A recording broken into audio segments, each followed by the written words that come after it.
Hello, I'm Maciej, Mikos, and you're watching World Talks from Warsaw. Vasile Tofan, new Moldovan Prime Minister, has presented the members of his cabinet. What will their priorities be, and will they be able to solve the country's decades-long problem with separatist Transnistria? To talk about it, we're joined by Ryhor Nizhnikau, senior researcher at the Finnish Institute of International Affairs. Good evening. Good evening. So the new Prime Minister, Vasile Tofan, announced today the members of his government. There are some well-known faces from the previous government, led by Alexandru Munteanu, and some new ones as well. So how do you rate this old new cabinet? I don't see much difference. So we basically see the same cabinet, only 4 changes, and even the finance minister was in the one government before, so not a really new face. So we basically will see much continuity, and the priorities are still the same. So we probably should not expect this as a really big difference from the previous one. Right. But the person at the helm is different. What sort of person is Vasile Tofan? What can we expect from him? Well, yes, it's a new prime minister. It's again a technocrat. I think we have to underline this. And to me, this is one of the issues with Sandu and PAS, that they avoid political figures, the ones who would take full responsibility, political responsibility for government and reforms, and they choose a person from outside.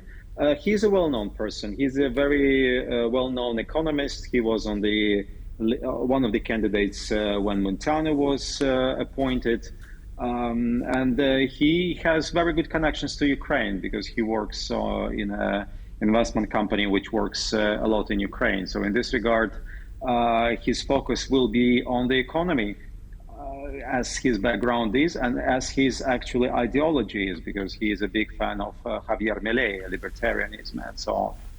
That's exactly what I wanted to ask you about now. Should Moldovans prepare themselves for this sort of a shock therapy that Argentinians witnessed after the election of Javier Milei? Is this what awaits Moldova now? No, and actually he himself, let's say future prime minister, he indicated that yes, Milei is a role model for him, but he is no way going to do the same things. And one of the reasons is that his hands are tied. He is a technocratic appointee. The power still will be, and the major decisions controlled by PAS, as it should be, and the agenda for the government will be very much the continuation of the previous one. So what we know is from his meetings with the ministers is that the ones which stay, he is kind of happy with what they are doing. And in the end of the day, what is the most important is obviously European integration, because the key mandate and key real task for the government and for the Moldovan government in principle is European integration. So the EU requirements are the priority. So it will be all about approximation with the EU rather than any type of innovations from a side. See, so far things are going smooth, but there's first big tests on the horizon. The vote of confidence is scheduled to take place Tuesday next week. Do you expect any surprises? Not at all. The procedure will go smoothly.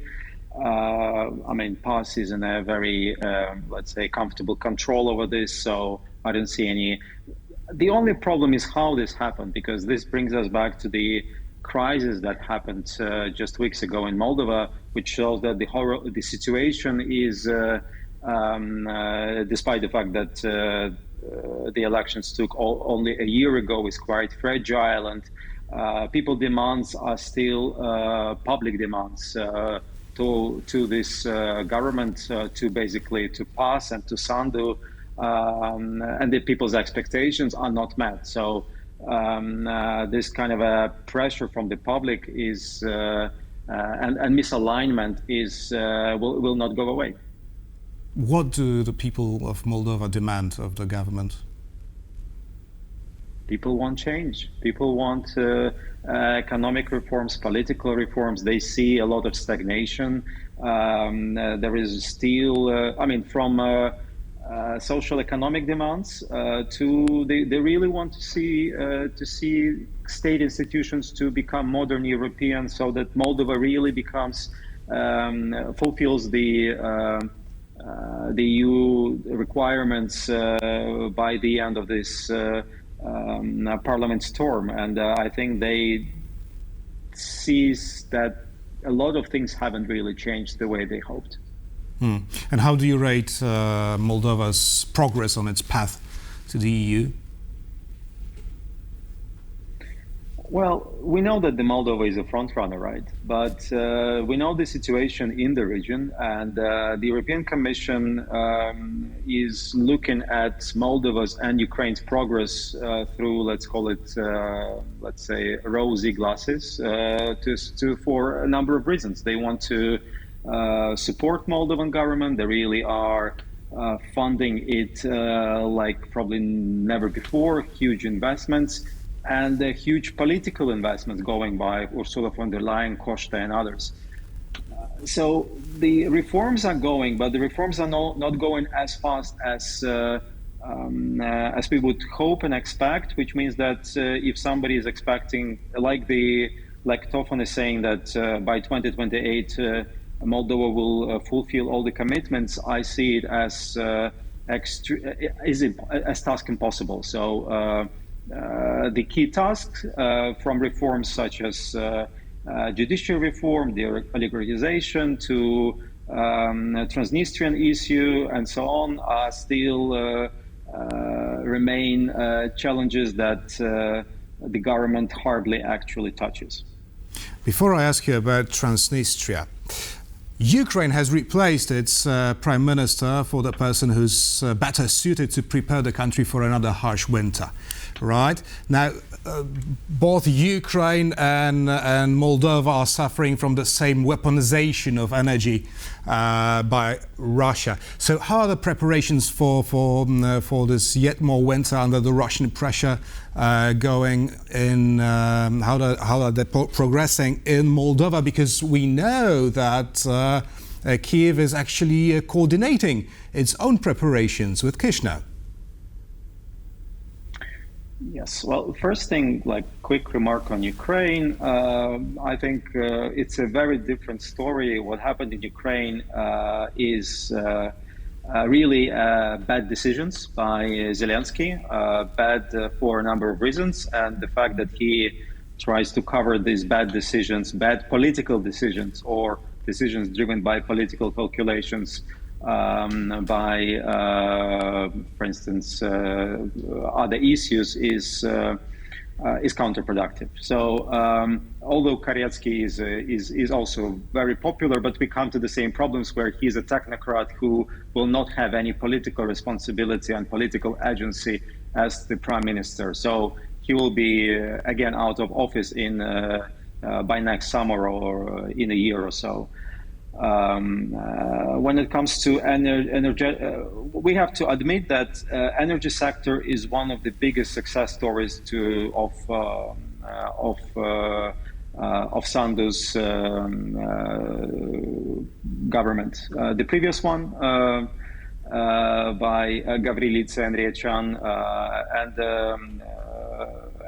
and we have to say that the energy blackmail weapon that Russia had at the beginning of the 2022 against Moldova has been to a large extent nullified through all these decisions funded by the EU and in cooperation with Romania.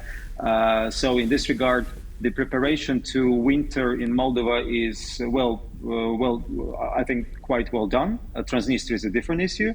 And actually there was, and it's done in a professional technocratic way. So if they need to raise prices because of whatever market situation and so on, they do it like they did actually today. So Moldova's case is much different, much better, and absolutely not on the same level as it will be in Ukraine this winter, which will be obviously a matter of life and death for many Ukrainians.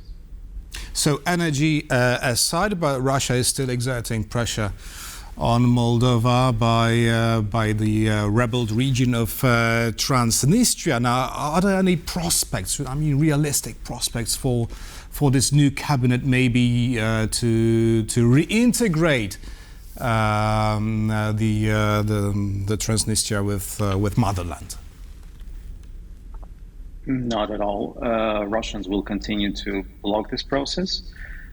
We also see that PAS and Sandu, they more oriented towards status quo. So we haven't seen any clear and well-developed plan, even if actually some European donors and partners insisted that you need to come up with a new strategy towards Transnistria, because even if you do everything else with Transnistria, you will never get membership in the EU. So Transnistria will be an obstacle, an anchor that will drag you back, and the Russians know that.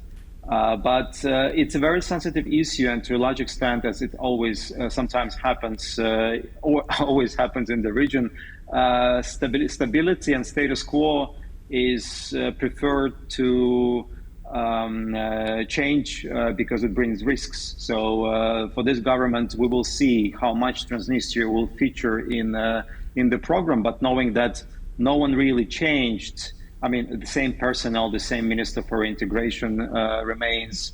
I don't see how much they will tackle Transnistrian issue in a new way. I don't see such prospects yet. So if not, that would be the last question, and briefly, please, if not the integration with the East, maybe with the West, what are the ideas for the unification with Romania? Is this idea still alive among Moldovan and Romanian politicians? It's alive, but it's absolutely useless and counterproductive. They should focus on what they can do and things that will really benefit Moldova, instead of creating artificial plans which have no chance to succeed. Ryhor Nizhnikau, senior researcher at the Finnish Institute of International Affairs, was our guest this evening. Thank you very much. It was a pleasure. Thank you so much. And thank you for watching, and stay with us for more interviews here on TVP World.